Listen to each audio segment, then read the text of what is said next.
We're ready. We're ready. In the heart of Chicago, the well had run bone dry. Prohibition was the mission of the temperance movement gone awry. How can I last another day without my precious beer?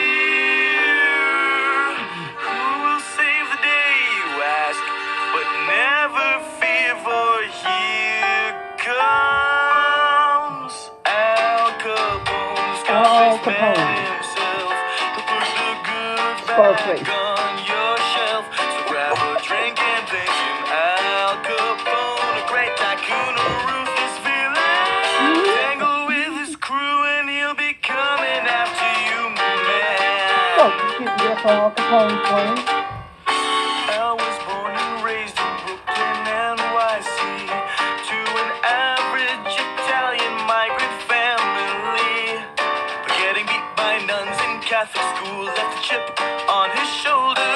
So he left his school and joined the gang once he got a bit older. Mob boss Johnny Torrio became his father figure.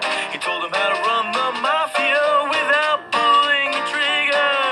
John got shot and he had to retire. To whom should he give his gangster throne? Who else but his right-hand man, Al Capone?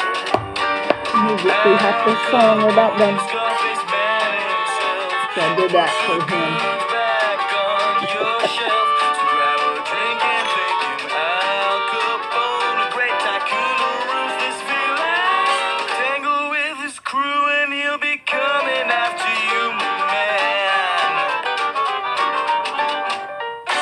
Bootlegging booze became Al's specialty, and with all of the dough he made, he lived a life of luxury.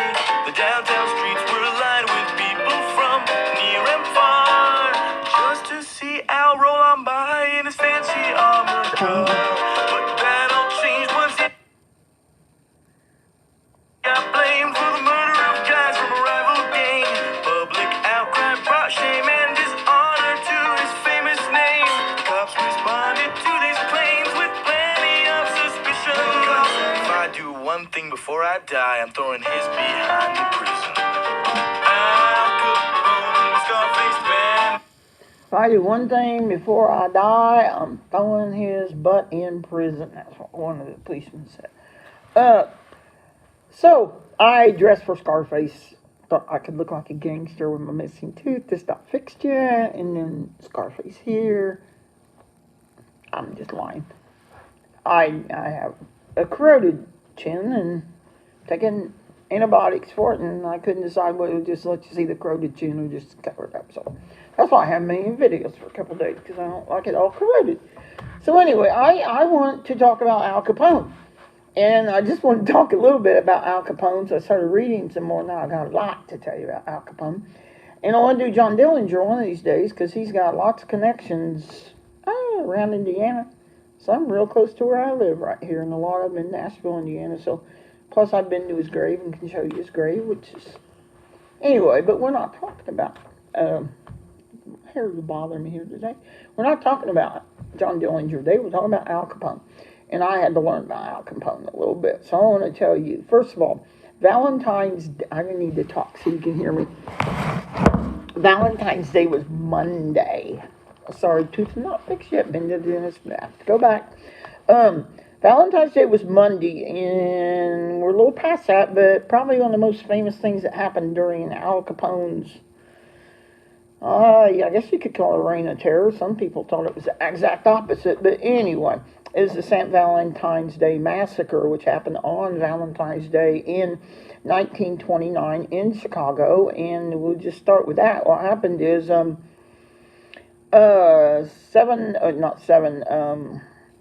some of Al Capone's men, dressed up disguised as policemen, walked into the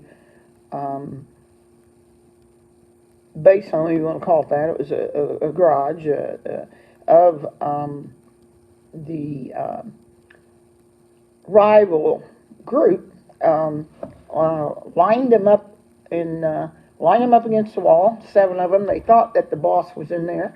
Ended up he was running late, good for him, and opened fire and killed them all, and it was on the orders of Al Capone. It was known as the Valentine's Day Massacre. The one witness that got there moments after it happened wouldn't say a word to the police, and Capone was never arrested for it, but it's kind of what gave me the idea to do this today. So let's start out a little bit about Al Capone, and this gets real long. You can cut into 2 parts because it's too fascinating not to do. Let's go to his early days. Oh, I gotta find something before I do that, just to make sure my info is correct. So hang on. Don't leave, don't go anywhere, because you don't want to miss this. There we go. Okay, so Al Capone was born in Brooklyn, New York, in 1899 in January, to a couple Italian immigrants, Gabrielle and Teresa Alfonso Capone. And he and Dillinger both, they have a little bit in common because they grew up to be like the most famous gangsters in our country, and it was during Prohibition.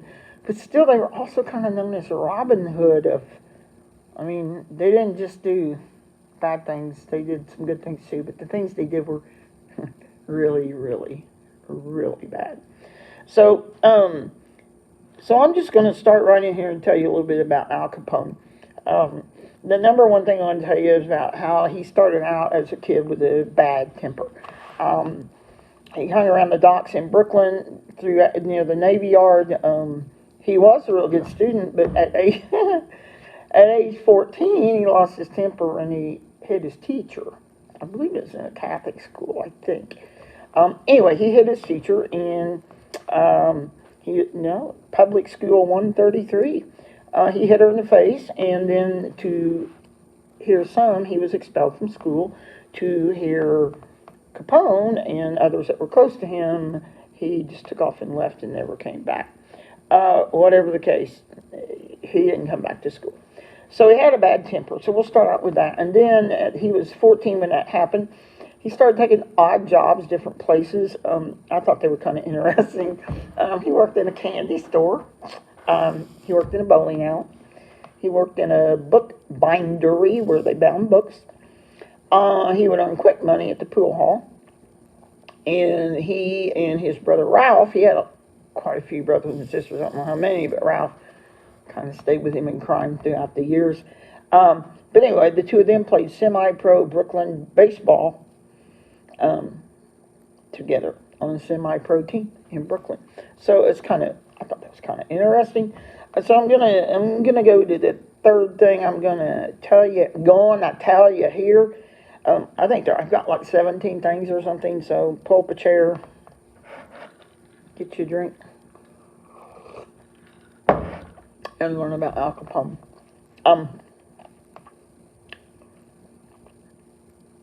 From the age of 14 to 16, he joined different street gangs in Brooklyn. One of the ones he joined, I'll go to that in just a minute.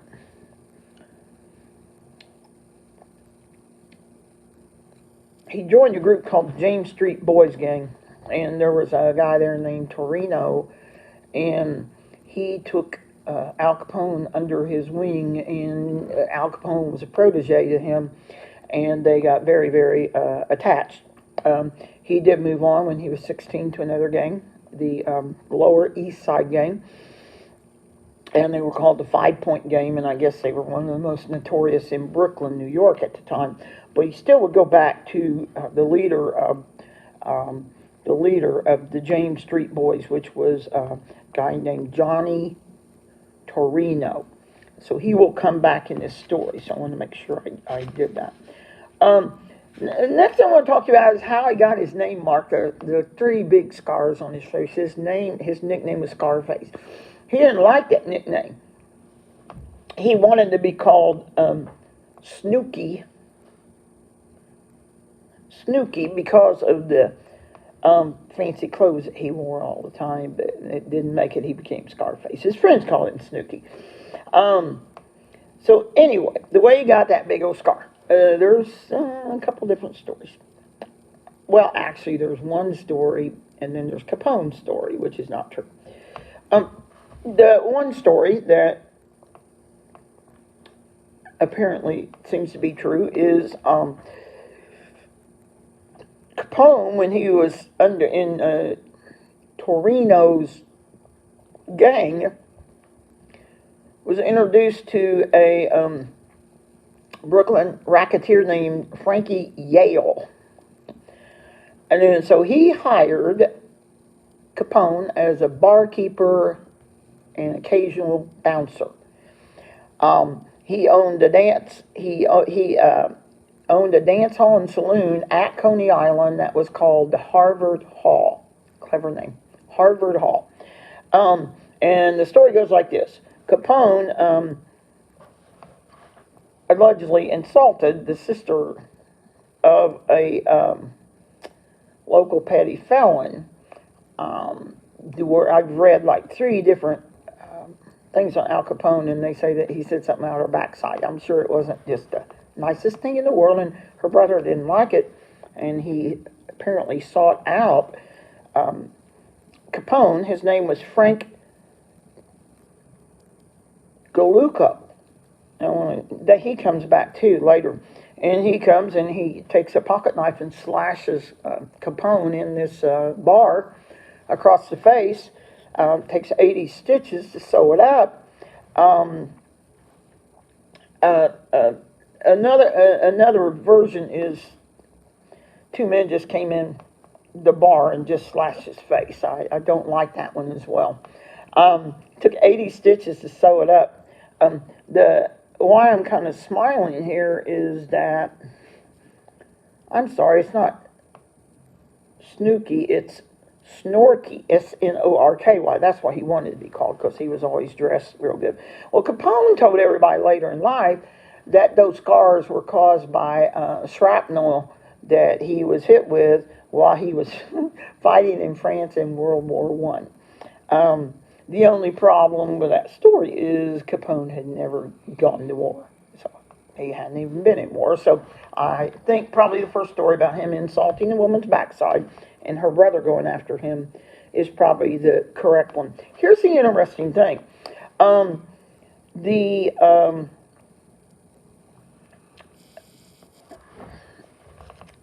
The Frankie Yale, who hired him there, stepped in between the 2 men, even though Capone had been scarred. And he got them separated, and he got them to be okay with each other. Yeah, after he just blew 80 stitches in his face. And they ended up liking each other. And when Capone gets to Chicago, which is coming, he hires Cucci, or whatever his name is. He hires him at $100 a week to come and do not body work, to be his bodyguard. And back then, $100 a week was big money back in these years. So I found that a little bit amazing that could happen, but it did. Apparently, they didn't hold any grudges about the Scarface. So then, where I want to go with this, if you can stay with me here a little bit, Capone getting to Chicago, how he ended up from Brooklyn into Chicago. 2 stories again. A lot of Capone stuff, you have 2 stories. You can believe whichever one you want. First one. Capone had assaulted a member of a rival group in Brooklyn called the White Hand. They warned that there would be retribution, and Yale, this guy that owned the bar that helped these 2 men work this out, thought that he needs to get out of Brooklyn, so he sent him to Chicago to work for Torino, who had been in Brooklyn, but now he's moved to Chicago and he has his own little gang. And he wanted, and he had Capone come to be his underboss, whatever that is. I'm assuming that's his right-hand man. Don't know, but I think so. Um, so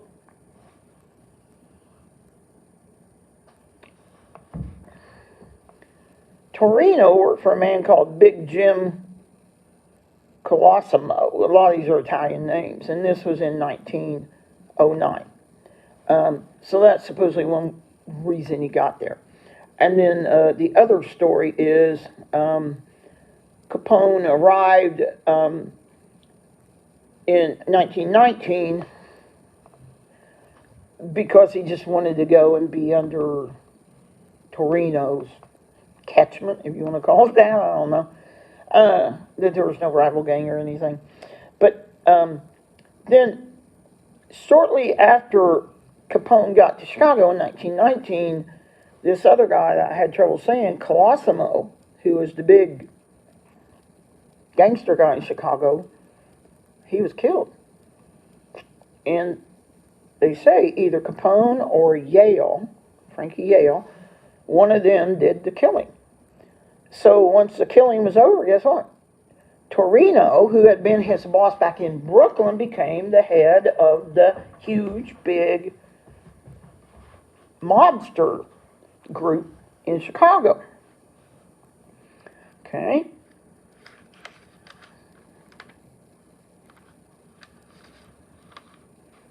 So I don't want to forget anything here, because I got a lot of good stuff here.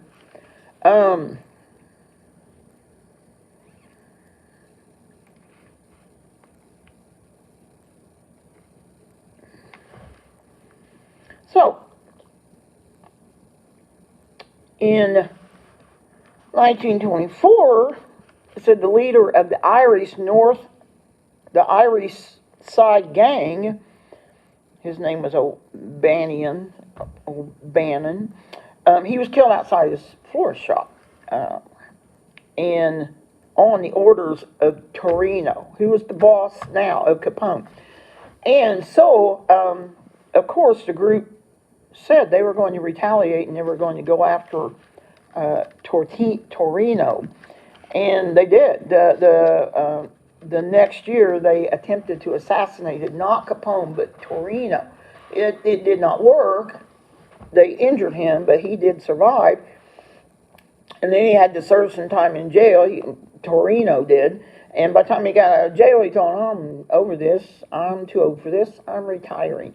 So, of course, here's where Capone comes to power. When Torino retired, of course, his protege from all the way back in Brooklyn, now Chicago, took over the power of the Chicago-based criminal organization, and Capone was 26 years old at the time.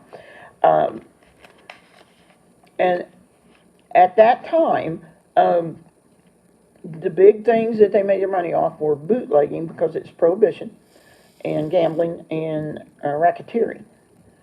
And at the time, it said the money they made in 1 year today, in today's money, would equal out to $100 million. So it was a good little sum.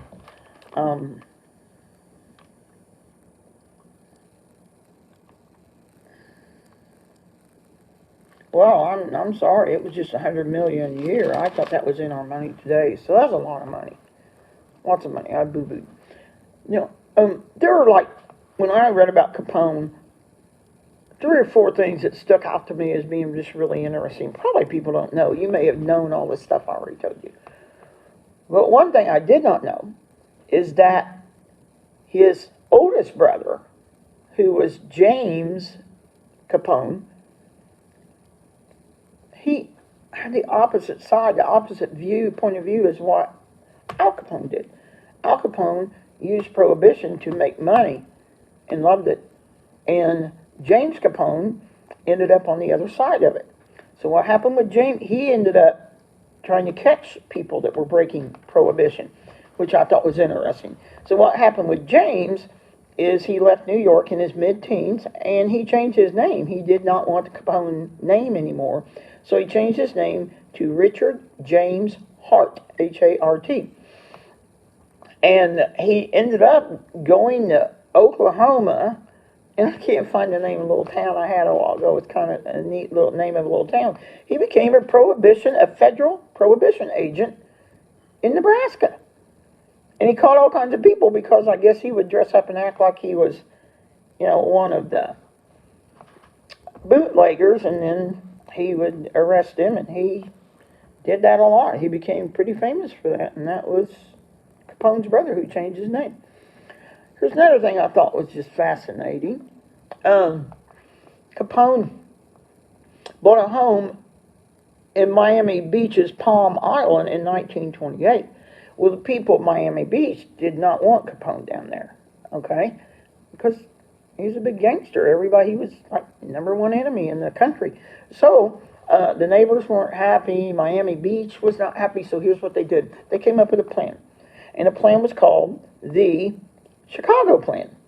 And what the Chicago Plan said is, anytime Al Capone gets inside the city limits of Miami, arrest him. The minute you see him, arrest him. And that's what they did. And so the minute he'd step in the city limits, he'd get arrested. And it says one time in 10 days, he was arrested 3 different times in 10 days. And usually the charge, which is kind of ironic too, usually the charge was vagrancy. And that's so unusual because it's so unusual because he was like an amazing dresser. Okay? I may cut this into 2 videos because I know how you people are out there, and it's already 21 minutes, and I know what you'll do. You'll say, oh, I can't watch long videos. So what I'll do now is I'll extend it. And you'll have to watch this. No, you won't have to watch this video. But if you want to hear more about the St. Valentine's Day Massacre and about Al Capone helping with the milk industry in a soup kitchen, you're going to have to come back and do part 2. So since I saw the timing, I know how all of you people out in TV land, YouTube land are, I'm going to end this just a little bit. I'm going to end this with just a little bit of music. I'm going to shut it off, and I'm going to come back on again. And just to make this shorter. Some of you can't quite figure out how to stop a video and come back.